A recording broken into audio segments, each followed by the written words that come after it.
اللہ پاک سے بھلائی مانگنے کو دعا کہتے ہیں۔ اللہ پاک نے قرآن کریم میں دعا کرنے کا حکم بھی دیا ہے اور دعا قبول کرنے کی خوشخبری بھی سنائی ہے۔ یہ بھی ارشاد ربانی ہے، اے ابن آدم، اگر تو مجھ سے مانگے گا تو میں تجھے دوں گا، اور تو مجھ سے نہیں مانگے گا تو میں تجھ پر غضب فرماؤں گا۔ رسول اللہ صلی اللہ علیہ وسلم نے دعا کی اہمیت یوں بیان فرمائی ہے، دعا مومن کا ہتھیار، دین کا ستون اور آسمان و زمین کا نور ہے۔ دعا میں کیا مانگنا چاہیے؟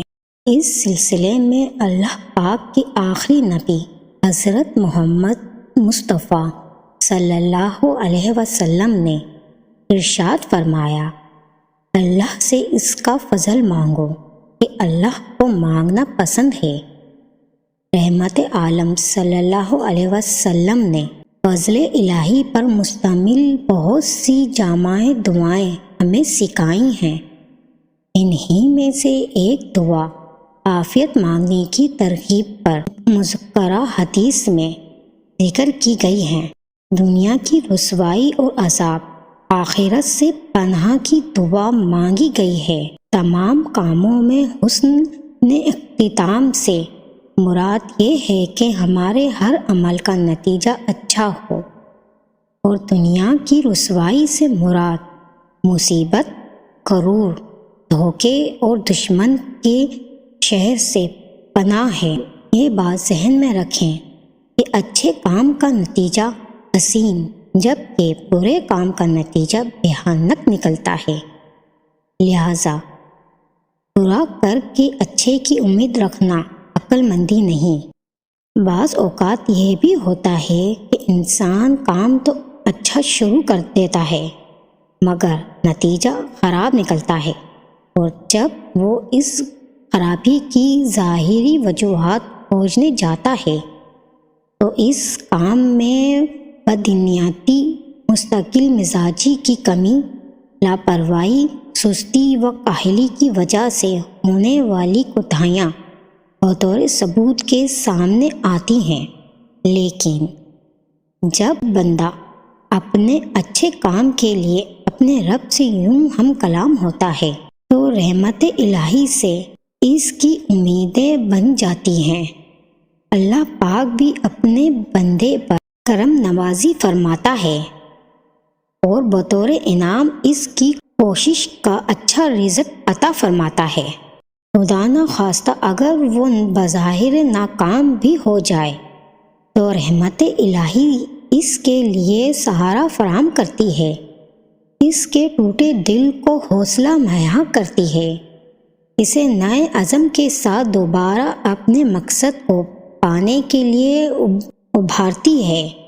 اس تمام مرحلے میں رب سے تعلق باقی رکھنا اور زبان پر ناشکری کے کلمات نہ لانا اور دعا کرتے رہنا بھی ضروری ہے۔ رب کریم نے حدیث قدسی میں دعا مانگنے والوں کو حوصلہ دیتے ہوئے ارشاد فرمایا، یعنی بندہ جب مجھ سے دعا کرے تو میں اس کے ساتھ ہوں۔ دنیا کی رسوائی سے پناہ، ہر کوئی عزت کی زندگی جینا چاہتا ہے اور ذلت و رسوائی سے بچنے کی کوشش کرتا ہے۔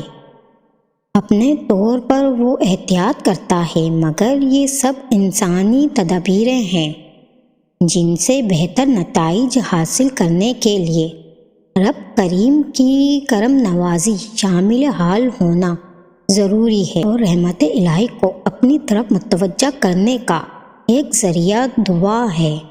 حضور اکرم صلی اللہ علیہ وسلم نے اس حدیث میں ہم کو ذلت و رسوائی سے بچنے کی دعا مانگنے کی تعلیم دی ہے۔ عذاب آخرت سے پناہ مانگنا کتنا اہم ہے۔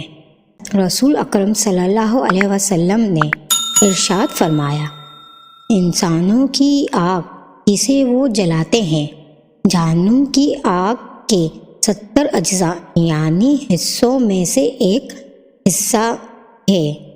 صحابہ اکرام نے عرض کی، یا رسول اللہ، عذاب کے لیے تو یہ دنیائی آگ ہی بہت تھی۔ نبی پاک صلی اللہ علیہ وسلم نے ارشاد فرمایا، جہنم کی آگ میں دنیائی آگ کی مثل انتر 96% اضافہ کیا گیا ہے، اور ہر فیصد کی گرمی اس کے برابر ہے۔ جہنمیوں کے سروں پر کھولتا ہوا پانی ڈالا جائے گا تو وہ کھوپڑیوں کو چیرتا ہوا پیٹ تک پہنچ جائے گا، اور پیٹ کے اندر کا سب کچھ کاٹ کر قدموں سے نکال آئے گا، یعنی گھل جائے گا، اور بار بار یوں ہی کیا جائے گا۔ ایک بہت بڑی چٹان جہنم کے کنارے سے پھینکی جائے تو وہ اس میں 70 برس تک گرتی چلی جائے گی، پھر بھی اس کی تہہ تک نہ پہنچ سکے گی۔ حضرت عمر رضی تعالیٰ عنہ فرمایا کرتے تھے، جہنم کا ذکر کثرت سے کرو، کیونکہ اس کی گرمی شدید ہے، اس کی گہرائی بہت زیادہ ہے، اور اس کے گرز یعنی ہتھوڑے لوہے کے ہیں۔ جہنم میں بختی اونٹ کی گردنوں کی مثال سانپ ہے۔ ان میں سے کوئی بھی سانپ ایک مرتبہ جہنمی کو ڈسے گا تو وہ اس کی گرمی 40 سال تک محسوس کرے گا۔ یوں ہی جہنم میں خچر کی گردن کے برابر بچھو ہیں، ان میں سے کوئی بھی بچھو جہنمی کو ڈک مارے گا تو وہ اس کی گرمی 40 سال تک محسوس کرے گا۔ جہنمیوں پر رونا مسلط کیا جائے گا تو وہ اتنا روئیں گے کہ ان کے آنسو ختم ہو جائیں گے، پھر وہ خون کے آنسو روئیں گے، حتیٰ کہ ان کے چہروں میں لمبے گھڑے پڑ جائیں گے۔ اگر ان میں کشتیوں کو چھوڑا جائے تو ضرور چلنے لگیں۔ جہنمیوں میں جسے سب سے ہلکا عذاب اس کے آگ کے جوتے اور تسمے ہوں گے، جس سے اس کا دماغ یوں کھولتا ہوگا جیسا کہ ہڈیاں کھولتی ہیں۔ وہ سمجھے گا مجھے ہی سب سے سخت عذاب ہو رہا ہے، حالانکہ اسے سب سے ہلکا عذاب ہو رہا ہوگا۔